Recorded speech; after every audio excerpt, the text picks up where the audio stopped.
तो आएगा सो जाएगा राजा रंक फकीर, कोई सिंहासन चढ़ चले कोई बांध गए जंजीर। संसारिक जंजीરમાં કદાચ જનકભાઈ, કિરીટભાઈ, શૈલેષભાઈ હોય તો દાદાને કેવળ 3 દીકરા ને 2 દીકરી નહોતા, દાદાને હજારો દીકરા ને લાખો દીકરીઓ હતી। એક ગામ એવું નહીં મળે જ્યાં દાદાની દીકરી નહીં હોય। અફાટ પ્રેમ દીકરીઓ માટે, જે કોઈ કુરબાની કરી શકાય ને એવી કોઈ વસ્તુ જીવનની, વ્યક્તિગત જીવનની, સામાજિક જીવનમાં, આશ્રમની વ્યવસ્થામાંથી જિગ્નેશભાઈ કુરબાન, જિગ્નેશભાઈ મંજી દાદા અમારા દીકરીઓ માટે ઉઘાડા પક્ષપાતી,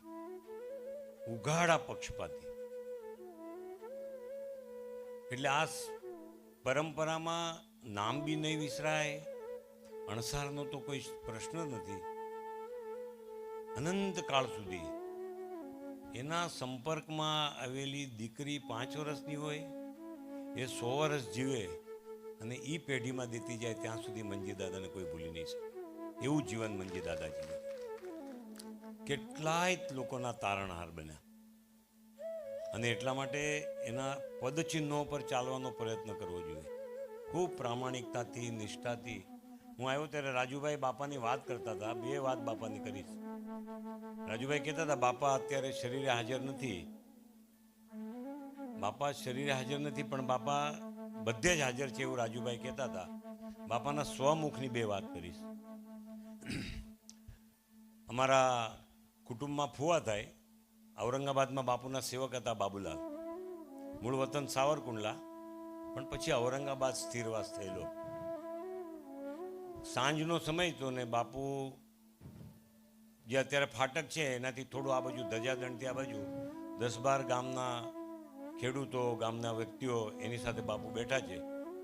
બાબુલાલ બેઠા છે, અમારા મોહનાપા બેઠા છે, દેવાંગભાઈ ને મારા પરિવાર છે। મોહનાપા બેઠા છે, બાપા વિરાસનમાં એક પગ આમ ઊભા બેઠા એક પગ ઊભો કરી પગે વાળી બાબુલાલ જનોઈ પહેરતા, આમ જનોઈ પકડી લીધી બાપુએ। બાબુલાલ સત્ય ભાગજો,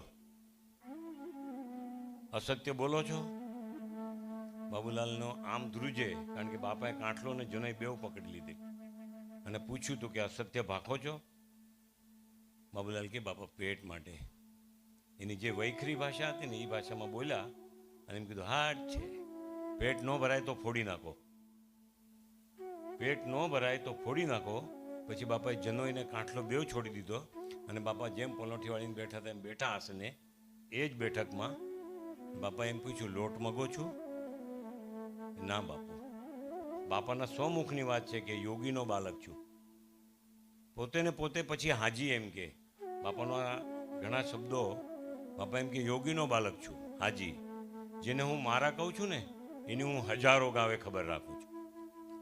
હજારો ગાવે એટલે 99,999 ગામ, લાખ ગામ કીધા હોત તો લાખ ગામે થાય, પણ 99,999 ગામ એટલે 4 કિલોમીટરના ડિસ્ટન્સનું એક ગામ ગણો તો મારા ગુરુ મહારાજ 4 લાખ કિલોમીટર સુધી કોઈ હોય ને, આખા વિશ્વની પ્રદક્ષિણા કરો તો 4 લાખ કિલોમીટર ન થાય।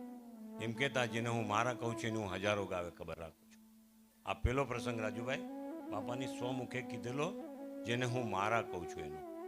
બીજો પ્રસંગ, શામળા બાપા રૂપાવટી શિક્ષકની નોકરીમાંથી નિવૃત્ત થયા।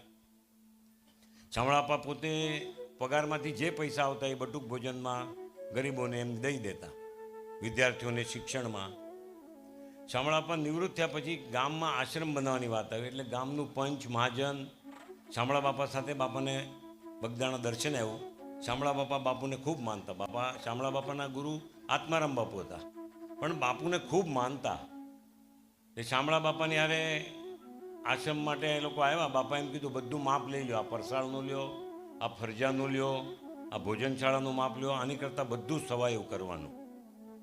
એ બધા પંચને બધું પતી ગયું, સાંજે બેઠા હતા, અંધારું થઈ ગયું, વાળું થઈ ગયું, પેટ્રોમેક્સ બંધ કરી દીધી અને ફાનસ પેટાવાની શરૂઆત થતી હતી। બાપા પાટ ઉપર બેઠા હતા, આ બાજુ ડાબી બાજુ શામળા બાપા અને આ બાજુ એમનું રૂપાવટીનું મહાજન બેઠું હતું। અચાનક શામળા બાપાએ આમ પાછળ હાથ નાખ્યો, ઉઘાડે દિલે હતા। આમ પાછળ હાથ નાખ્યો. બાપાએ પૂછ્યું, કેમ શામળા? એટલે કે બાપુ કાંઈ નહીં. અંધારું હતું. બાપાએ પૂછ્યું, કેમ શામળા? કે બાપુ કાંઈ નહીં. બાપુ એમ બોલ્યા, તો ઠીક, પણ જો મારા સેવકને કોઈ કંદડે ને, હું એને પિછોળિયાની જેમ ચોળી નાખું. આ ભજનદાસ બાપુના શબ્દ. મારા સેવકને જો કોઈ કંદડે તો હું એને પિછોળિયાની જેમ ચોળી નાખું. આ મારા સદગુરુદેવ હતા. આપણે સૌ એના આશ્રિત છીએ. મંજી દાદાએ જે જીવન જીવ્યું, મંજી દાદાએ જે વિચારો સેવ્યા, મંજી દાદા જે વિચારો સેવ્યા એને જીવનમાં ઉતાર્યા, એનો રજ માત્ર આપણે પ્રયત્ન કરીને સફળ થાય એવી સદગુરુના ચરણમાં પ્રાર્થના.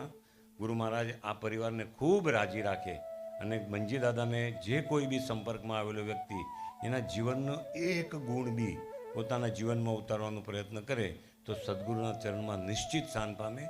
અસ્તુ. જય સિયારામ.